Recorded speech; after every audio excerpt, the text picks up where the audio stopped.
السلام علیکم ورحمۃ اللہ۔ الحمد للہ وکفا وسلام علی من لا نبی بعد۔ اللہ مہربان کے فضل و کرم سے ہمارا آج کا سبق سورہ المائدہ کی آیت نمبر 17 اور 18 ہوگا انشاءاللہ۔ اعوذ باللہ من الشیطان الرجیم، بسم اللہ الرحمن الرحیم۔ لقد کفر الذین، لقد البتہ تحقیق، کفر کفر کیا، الذین ان لوگوں نے، قالو جنہوں نے کہا، ان اللہ بے شک اللہ، هو المسیح ابن مریم، ہوا وہی، المسیح ابن مریم مسیح ابن مریم ہے۔ تحقیق ان لوگوں نے کفر کیا جنہوں نے کہا کہ بے شک مسیح ابن مریم ہی اللہ ہے۔ قل آپ فرما دیجئے،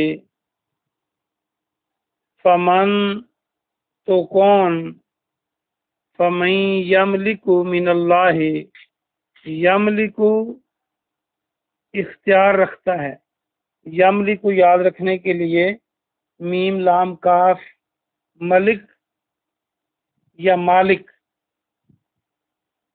ملکیت اردو کا ایک لفظ اس کے ساتھ آپ لنک کر سکتے ہیں۔ ملکیت وہ ہوتی ہے جو آپ کے پاس ہوتی ہے، آپ اس کے مالک ہوتے ہیں۔ تو کون مالک ہو سکتا ہے، کون اختیار رکھتا ہے، من اللہ اللہ سے، شیء کچھ بھی، ان ارادہ اگر وہ ارادہ کرے، آئیں یہلکا کہ وہ ہلاک کرے، یہلکا کو دیکھیں تو حال عام کاف اس میں موجود ہے، المسیح ابن مریم مسیح ابن مریم کو، وَأُمَّهُ اور اس کی ماں کو، وَمَنْ فِي الْأَرْضِ جَمِيعًا اور جو کچھ زمین میں ہے سب کچھ جميعا، وَلِلَّهِ اور اللہ کے لیے ہے، ملک السماوات والارض، ملک السماوات بادشاہی آسمانوں کی، والارض اور زمین کی، وما بینہما اور جو ان کے درمیان ہے، یخلق وہ پیدا کرتا ہے، ما یشاء جو وہ چاہتا ہے، واللہ اور اللہ سبحانہ و تعالی، علی کل شیء قدیر ہر چیز پر قادر ہے۔ اس کا با محاورہ ترجمہ سنیں۔ البتہ تحقیق ان لوگوں نے کفر کیا جنہوں نے کہا کہ بے شک مسیح ابن مریم، یہ عیسیٰ علیہ السلام کا تسلط ہے، مسیح ابن مریم ہی اللہ ہے۔ کہہ دیجئے کہ کون اختیار رکھتا ہے کچھ بھی اللہ سے، بریکٹ میں کریں بچانے کا، اللہ سے بچانے کا کون کچھ اختیار رکھتا ہے؟ اگر اللہ مسیح بن مریم کو اور اس کی ماں کو اور جو کچھ زمین میں ہے سب کچھ کو ہلاک کر دے تو کون اللہ سے بچانے کا اختیار رکھتا ہے؟ وَلِلَّهِ مُلْكُ السَّمَاوَاتِ اور آسمانوں اور زمین کی اور جو کچھ اس کے درمیان ہے سب کی بادشاہی اللہ کے لیے ہے، وہ جو چاہتا ہے پیدا کرتا ہے اور وہ ہر چیز پر قادر ہے۔ آیت نمبر 18 دیکھیں۔ وقالت اليہود والنصارى اور کہا یہودیوں اور عیسائیوں نے، ہم نحنو ہم ابناء اللہ بیٹے ہیں اللہ کی. ابنا ابن آپ سنتے رہتے ہیں، بن بھی سنتے ہیں اردو میں، محمد بن قاسم جیسے، یا بھی میں نے مسیح ابن مریم کہا. تو ابنا بیٹے، ہم اللہ کے بیٹے ہیں. واحباؤہ اور اس کے پیارے ہیں. احبا کو دیکھیں تو ہا با اس میں موجود ہے، حب اور محبت یہ لفظ بنیں گے.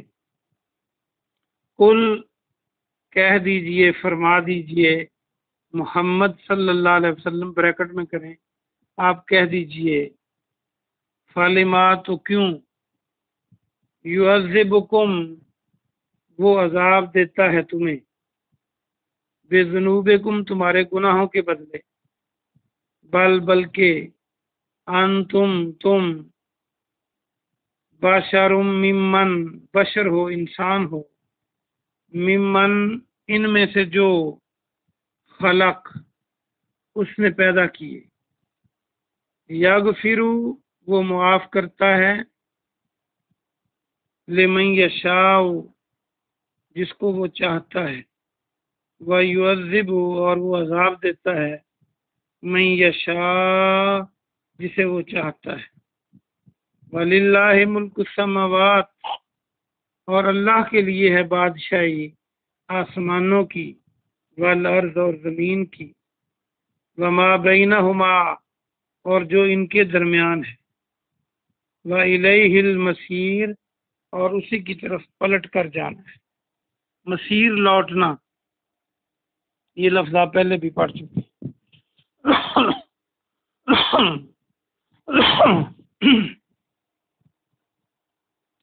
اس کا با محاورہ ترجمہ دیکھیں. اور یہودیوں اور عیسائیوں نے کہا ہم اللہ کے بیٹے ہیں اور اس کے پیارے ہیں. آپ فرما دیجئے تو تمہارے گناہوں کے بدلے وہ تم کو عذاب کیوں دیتا ہے؟ کون؟ اللہ.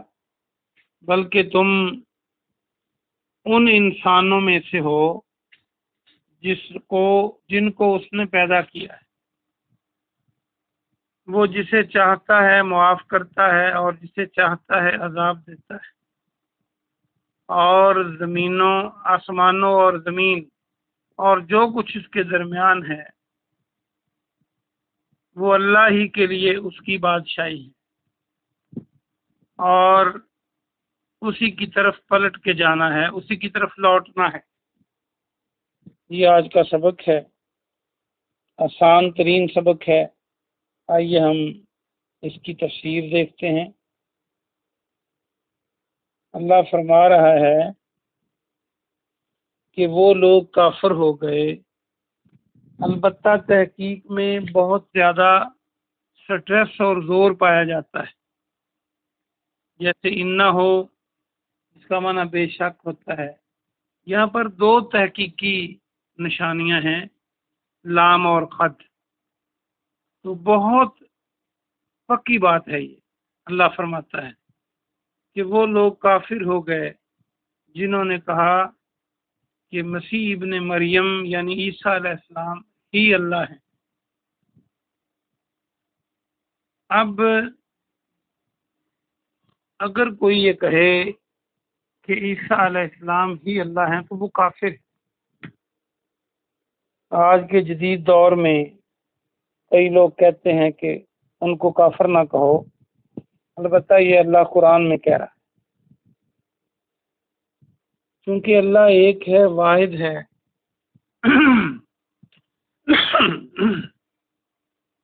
اور عرش پہ جیسے اس کی شان کے لائق ہے وہ ہے، تو اس کے علاوہ کوئی اور اللہ یا الہ نہیں، نہ کوئی اللہ کا حصہ ہے، نہ کوئی اللہ کا بیٹا ہے.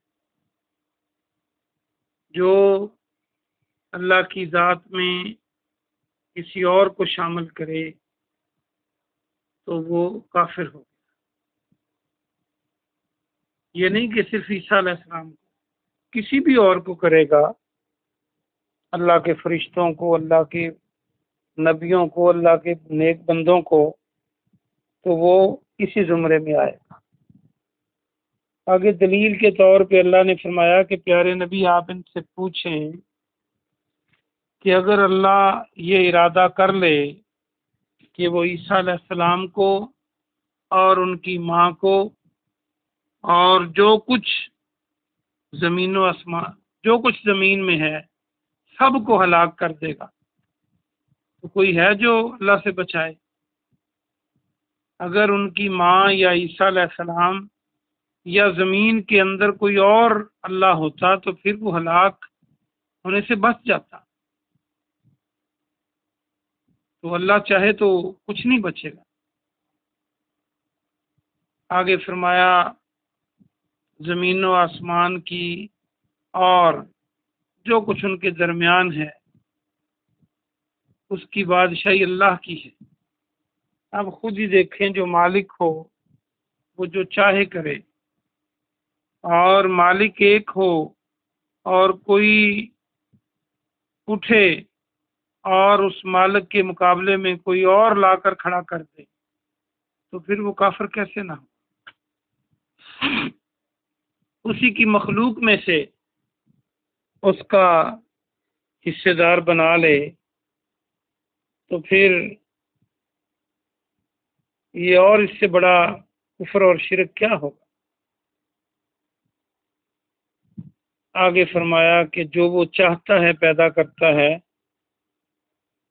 یعنی خالق بھی اللہ ہے، اور جو خالق ہے وہی مالک ہوا کرتا ہے، اور جو مالک ہے وہی الہ ہے، تو اس میں گنجائش نہیں کہ کسی اور کو اللہ اور الہ مانا جائے سوائے اللہ رب العزت کے۔ آگے فرمایا کہ اللہ تعالی ہر چیز پر قادر ہے، کائنات کے اندر کوئی اور ہستی ایسی نہیں جو ہر چیز پر اختیار رکھتی ہو۔ انسانوں کا اختیار تو اپنے اوپر نہیں ہے، اگر انسان کا اختیار اپنے اوپر ہوتا تو کوئی انسان بوڑھا ہونا پسند نہیں کرتا، کمزور ہونا پسند نہیں کرتا، بیمار ہونا پسند نہیں کرتا، اور پھر اس دنیا سے جانا پسند نہیں کرتا، موت کو پسند نہیں کرتا۔ یہ ساری کمزوریاں اللہ نے انسانوں کے ساتھ لگا رکھی ہیں، تو اگر انسان کے اختیار میں ہو تو وہ ہمیشہ جوان رہے، ہمیشہ اسے کوئی دکھ نہ آئے، کوئی تکلیف نہ آئے، کبھی پریشانی نہ آئے، کبھی بیماری نہ آئے۔ اصل میں یہ اللہ نے اپنے پاس اختیار رکھا ہے۔ اگلی آیت مبارکہ میں اللہ نے پھر دہرایا کہ یہودیوں اور عیسائیوں نے یہ کہا کہ ہم اللہ کے بیٹے ہیں۔ اللہ نہ کسی کی اولاد ہے، نہ اللہ کی کوئی اولاد ہے، نہ اللہ کسی سے ہے، نہ کوئی اللہ سے ہے، اللہ میں سے ہے۔ تو انہوں نے یہ دعویٰ کیا کہ ہم نبیوں کی اولاد کبھی کہتے، کبھی ہم کہتے اللہ کے بیٹے ہیں اور ہم اس کے پیارے ہیں۔ تو اس کے جواب میں بھی پیارے نبی صلی اللہ علیہ وسلم کو اللہ پاک نے فرمایا کہ آپ انہیں کہیں کہ اگر تم پیارے ہو تو تمہیں پھر تمہارے گناہوں کی سزا کیوں ملتی ہے؟ دنیا میں کتنی سزائیں ملی ہو تو سارا کو، تو پھر ایسا کیوں ہے؟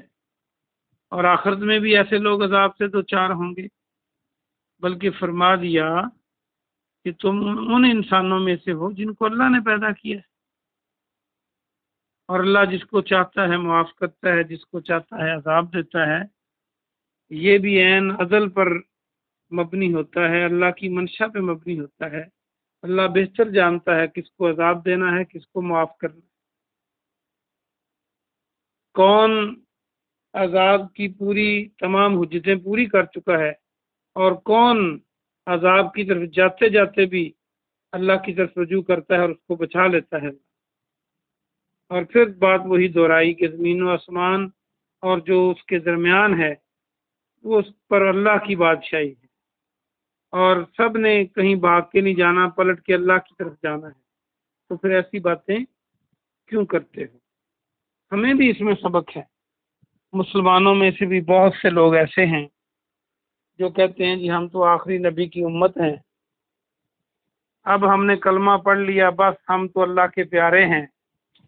کئی لوگ کہتے ہیں ہماری فیملی فلاں ہے، ہم سید فیملی سے ہیں، تو ہم تو اللہ کے پیارے ہیں۔ اللہ نے ایک ہی معیار رکھا ہے اور وہ تقوی ہے۔